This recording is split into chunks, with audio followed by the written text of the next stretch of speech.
সম্মানিত সুধী, এখন বক্তব্য রাখার জন্য বিনীত অনুরোধ করছি আজকের অনুষ্ঠানের মাননীয় বিশেষ অতিথি, গণমাধ্যম ব্যক্তিত্ব, আবৃত্তি শিল্পী আজহারুল ইসলাম রনি। বিসমিল্লাহির রহমানির রহিম। আসসালামু আলাইকুম। শেরে বাংলা এ.কে ফজলুল হক তার কর্মময় জীবন এবং পদক প্রদান অনুষ্ঠানের সম্মানিত সভাপতি প্রফেসর মোহাম্মদ আব্দুল সালাম, সাবেক চেয়ারম্যান কুমিল্লা শিক্ষা বোর্ড, তিনি একজন আলোকিত ব্যক্তিত্ব। আমার সৌভাগ্য হয়েছিল তার জীবনের উপরে as a professional voice artist হিসেবে তার জীবনী পাঠ করার, একটা ডকুমেন্টারিতে ভয়েস দেওয়ার। আজকের এই মঞ্চকে যিনি আলোকিত করেছেন, যার উজ্জ্বল উপস্থিতি আজকের এই অনুষ্ঠানকে দিয়েছে ভিন্ন মাত্রা, ভিন্ন ব্যঞ্জনা, প্রাচ্যের অক্সফোর্ড খ্যাত ঢাকা বিশ্ববিদ্যালয়ের সাবেক ভিসি অধ্যাপক ডক্টর আরিফিন সিদ্দিক স্যার, যিনি আমাদের চেতনার বাতিঘর।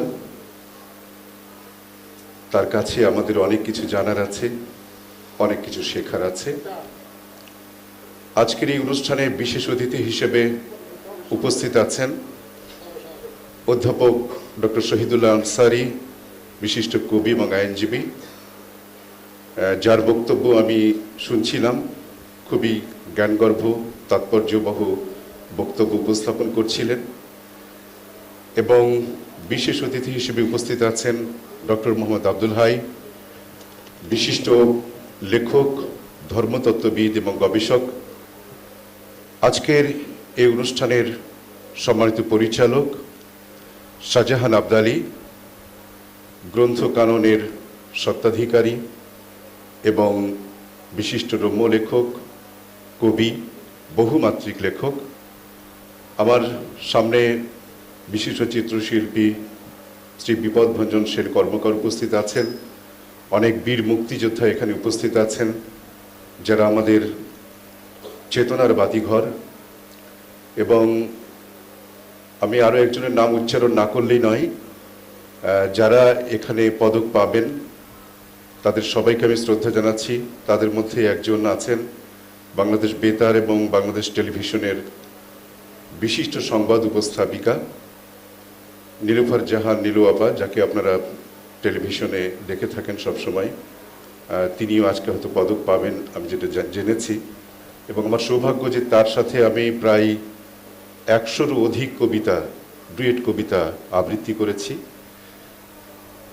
এবং এই আজকের এই গুরুত্বপূর্ণ অনুষ্ঠানে আগত সমস্ত সুধীবৃন্দ, আপনাদের সবাইকে জানাচ্ছি প্রাণঢালা শুভেচ্ছা, অভিনন্দন এবং শ্রদ্ধা।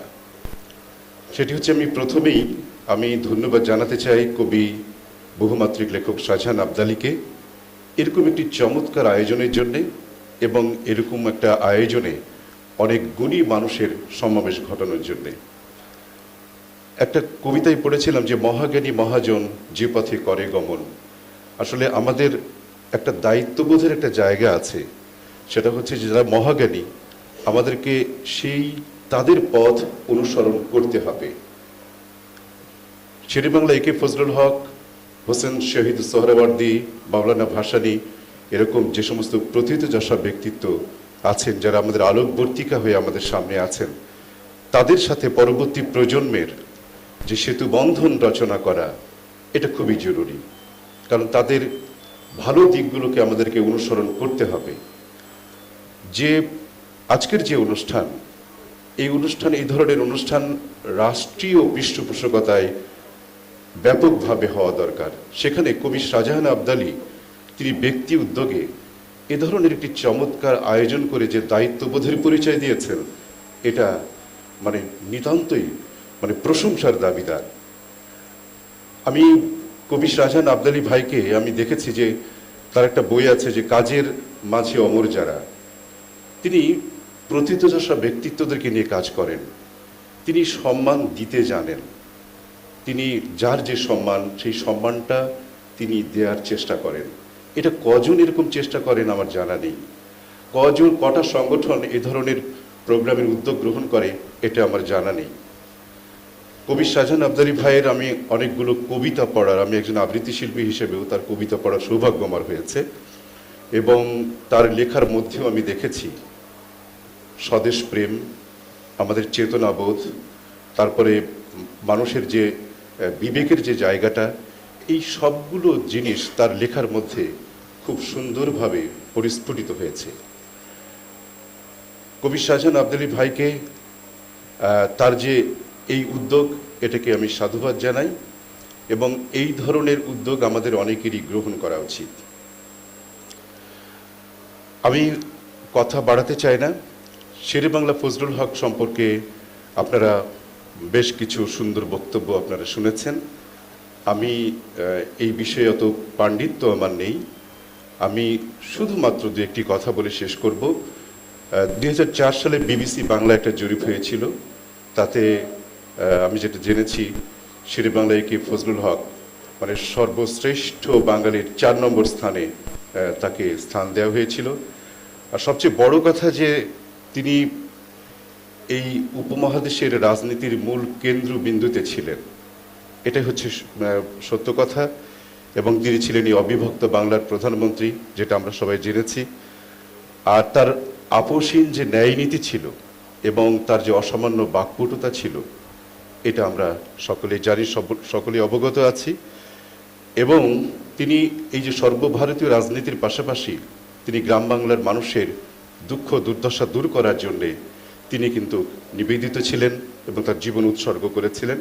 মুসলমানদের মধ্যে যে ব্যাপক শিক্ষার প্রসার, এটা কিন্তু তিনিই সূত্রপাত করেছিলেন, তার অগ্রগণী ভূমিকা ছিল। আর তিনি যে মেধা সম্পন্ন ছিলেন এটা আপনারা জানেন। তিনি একই সাথে গণিত, পদার্থবিদ্যা, রসায়ন সবগুলোতে অনার্স সহ স্নাতকোত্তর ডিগ্রি লাভ করেন, এবং তিনি অত্যন্ত মেধার পরিচয় দিয়েছিলেন। গণিতে মাত্র 6 মাসের মধ্যে তিনি গণিত শাস্ত্রে অধ্যয়ন করে সেখানে প্রথম শ্রেণীতে প্রথম স্থান অর্জন করে তিনি দেখিয়ে দিয়েছিলেন তার যে কৃতিত্ব। এবং তিনি কলকাতা হাইকোর্টে আইনজীবী হিসেবে প্রায় 40 বছর প্র্যাকটিস করেছেন, এবং যেটা আমি জেনেছি যে বরিশাল কোর্টেও তিনি প্র্যাকটিস করেছেন। আমি অ্যাজ এ বাংলাদেশ সুপ্রিম কোর্টের একজন আইনজীবী আমি শ্রদ্ধা জানাই, তিনি আমাদের পূর্বসূরি, এবং তিনি স্যার আশুতোষ মুখার্জির অধীনে শিক্ষানবিশ হিসেবে কাজ করেছেন। আর তিনি যে আইনজীবী ছিলেন এবং তুখোড় একজন আইনজীবী ছিলেন, আর যাক এ প্রসঙ্গে আর না বলি। এইভাবে দেখা যায় যে শেরেবাংলা একে ফজলুল হক তিনি জনমানুষের জন্য কাজ করেছেন, ঋণ সালিসি বোর্ড গঠন করেছেন, রাষ্ট্রীয় প্রজাস্বত্ব আইন প্রণয়ন করেছেন, তিনি শিক্ষামন্ত্রী ছিলেন, অনেক কিছু। তিনি আমাদের গৌরব, তিনি আমাদের সত্যিই চেতনার বাতিঘর, তাকে আমাদের স্মরণ করতে হবে। আমি আমার বক্তব্য শেষ করতে চাই, কিন্তু প্রাসঙ্গিক ক্রমে একটা কবিতার কথা মনে পড়ছে, শাহজাহান আবদালী ভাইয়ের একটা কবিতা, যে কবিতায় তিনি তুলে ধরেছেন শেরেবাংলা একে ফজলুল হককে, তুলে ধরেছেন হোসেন শহীদ সোহরাওয়ার্দীকে, তুলে ধরেছেন মাওলানা ভাসানীকে, বঙ্গবন্ধুকে। এভাবে অনেক ব্যক্তিত্বকে তিনি তার কবিতার মধ্যে তুলে ধরেছেন। একটা অসাধারণ একটা কবিতা লিখেছেন, যে কবিতাটা আমি আবৃত্তি করেছিলাম, এটা ইউটিউবে ফেসবুকে আছে। আমি সেই কবিতার আমি একটু উচ্চারণ করতে চাই, কবি শাহজাহান আবদালী ভাইয়ের লেখা এই কবিতা আবৃত্তির মধ্য দিয়ে আমি এই ডাইস থেকে বিদায় নিতে চাই। কবি শাহজাহান আবদালী ভাইয়ের লেখা এই কবিতার নাম এই স্বদেশ আমার, এটা আমি আবৃত্তি করছি। এই ভূমি, এই মৃত্তিকা জননী স্বদেশ আমার, এই স্বাধীন সার্বভৌম অহমের মাটি। আজ যে ভূমিতে আছি দাঁড়িয়ে আমরা, সেই ভূমি অসংখ্য সাহসী ও প্রজ্ঞাবান মানুষের নিরন্তর সংগ্রামের দান। এই জলজ বদ্বীপ, সুজলা সুফলা উর্বর শস্যের ভূমি, সৌন্দর্যের অপার লীলাভূমি বারবার লোভাতুর করেছে বিদেশি শাসক, সওদাগর, সাম্রাজ্য লোভীদের। স্বভূমে পরবাসী হয়েছি আমরা দীর্ঘ দীর্ঘ কাল ব্যাপী। এসেছে ফিরিঙ্গি ইংরেজ, তারও আগে এসেছে মুঘল সুরি, শাসকের বেশ ধরে দুরন্ত শোষক। সেই থেকে চলেছে সংগ্রাম, বেড়ি পায়ে চলেছে লড়াই, চলেছে মুক্ত হওয়ার দুর্নিবার আকাঙ্ক্ষার বিপ্লব। ক্ষুদিরাম, প্রফুল্ল চাকি, বিনয় বাদল, দীনেশ সূর্য সেন, বীরকন্যা প্রীতিলতা দিয়েছেন আত্মাহুতি। তারও আগে অসীম সাহসী বীর তিতুমির লড়েছেন প্রমত্ত আবেগে। তিনি প্রথম শহীদ স্বাধীনতার প্রথম সমরে। তারপর অপয়াকাল কেটেছে কষ্টে, একদিকে সশস্ত্র লড়াই, অন্যদিকে আপোষ বাঁচবার অপার প্রয়াস। গুচ্ছ গুচ্ছ নাম সব, হাজী শরীয়তুল্লাহ, দুদু মিয়া, দেশবন্ধু চিত্তরঞ্জন দাস, মুন্সী মেহেরুল্লাহ, নেতাজি সুভাষ চন্দ্র বসু, বিপ্লবী উল্লাসকর, এমনই কত নাম। কেউ চেয়েছেন সত্য সাধনে বাঁচতে, কেউ চেয়েছেন মাথা তুলে দাঁড়াবার মতো অপার সম্মান। কেটেছে সংগ্রামে সমরে আর সংস্কারের নিরন্তর লড়াই। আমাদের নারীদের বঞ্চনার দুরূহ সময়, অন্ধকার থেকে আলোয় আনতে পায়রা বন্দের আলো পক্ষীরকে আর উদ্দীপ্ত উদয়। বঙ্গভঙ্গের অধিনায়ক, পূর্ববঙ্গের জনগোষ্ঠীর মুক্তির কাণ্ডারি মহানাম স্যার সলিমুল্লাহ, যিনি জীবনের সব চাওয়া পাওয়া বিসর্জন দিয়ে চেয়েছেন বাঙালির জ্ঞানের মুক্তি। এই ঢাকা বিশ্ববিদ্যালয়, আজকের বাংলাদেশে প্রকৌশল বিশ্ববিদ্যালয়, সলিমুল্লাহ এতিমখানা সহ অসংখ্য শিক্ষালয়, সবই তার বিশ্বাস ও ভালোবাসার অবিনাশী দান। ধীরে ধীরে ধাপে ধাপে এসেছি আমরা স্বভূমির স্বাধীনতার দুর্নিবার পথে। এই পথে বাঙালি জাতির মুক্তির অগ্রদূত, ঋণ সালিসি বোর্ড প্রণয়নের পুরোধা শেরে বাংলা একে ফজলুল হক, শোষণের বিরুদ্ধে প্রতিবাদ ও সংগ্রামী জ্বালাময়ী বক্তা মাওলানা ভাসানী, প্রজ্ঞাবান অসীম সাহসী মুকুটশাহী হোসেন শহীদ সোহরাওয়ার্দী, শেষ শ্রদ্ধা মুক্তির মহাদূত অবিশ্বাস্য বিস্ময় শেখ মুজিবুর রহমান, বাঙালির প্রাণের প্রদীপ। আমরা স্বাধীন আজ, আমরা সার্বভৌম জাতিসত্তার নিরঙ্কুশ বিজয় অধিকারী। ৩০ লাখ জীবনের অমর আকাঙ্ক্ষার রক্ত ঋণে বাঁধা এই আমাদের স্বাধীন স্বদেশ। সবাইকে আরো একবার বিনম্র শ্রদ্ধা।